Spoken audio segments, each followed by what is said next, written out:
News India 27 नव्या पिढीचं नवं माध्यम.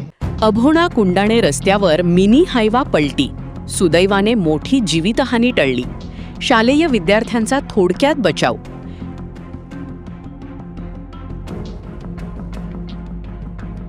चालक मद्यधुंद असल्याचा संशय. अपघातप्रवण रस्त्याच्या दुरुस्तीची पुन्हा जोरदार मागणी. अभोणा कुंडाणे मार्गावर गुरुवारी सायंकाळी मिनी हायवा पलटी झाल्याने काही काळ परिसरात एकच खळबळ उडाली. सुदैवाने या अपघातात कोणतीही जीवितहानी झाली नाही. मात्र अपघाताच्या वेळी शाळकरी विद्यार्थी पायी घरी परतत असल्याने मोठी दुर्घटना थोडक्यात टळली.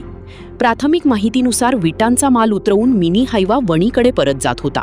दरम्यान चालकाचे वाहनावरील नियंत्रण सुटल्याने समोरून येणाऱ्या पल्सर दुचाकी स्वाराला वाचवण्याच्या प्रयत्नात हायवा रस्त्यालगतच्या विद्युत खांबावर जाऊन धडकला. धडकेनंतर वाहन रस्त्याच्या कडेला पलटी झाले. अपघातानंतर घटनास्थळी नागरिकांनी धाव घेत मोठी गर्दी केली. प्रत्यक्षदर्शींच्या म्हणण्यानुसार चालक मद्यधुंद अवस्थेत असल्याचा संशय व्यक्त केला जात आहे. अभोणा कुंडाणे मार्ग हा गेल्या काही वर्षांपासून अपघातप्रवण ठरत आहे.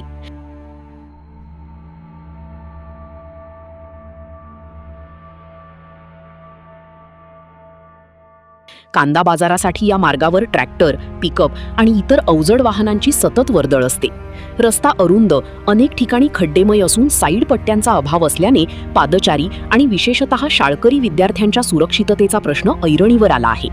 या पार्श्वभूमीवर सार्वजनिक बांधकाम विभागाने अभोणा ते नांदुरी मार्गाची तातडीने पाहणी करून खड्डे बुजविणे, साईड पट्ट्यांची दुरुस्ती करणे तसेच आवश्यक ठिकाणी गतिरोधक आणि इशारा फलक उभारून अपघात रोखण्यासाठी कायमस्वरूपी उपाययोजना कराव्यात अशी मागणी सामाजिक कार्यकर्ते नाना ठाकरे यांनी केली आहे. प्रतिनिधी धनंजय बोरसे, कळवण, नाशिक.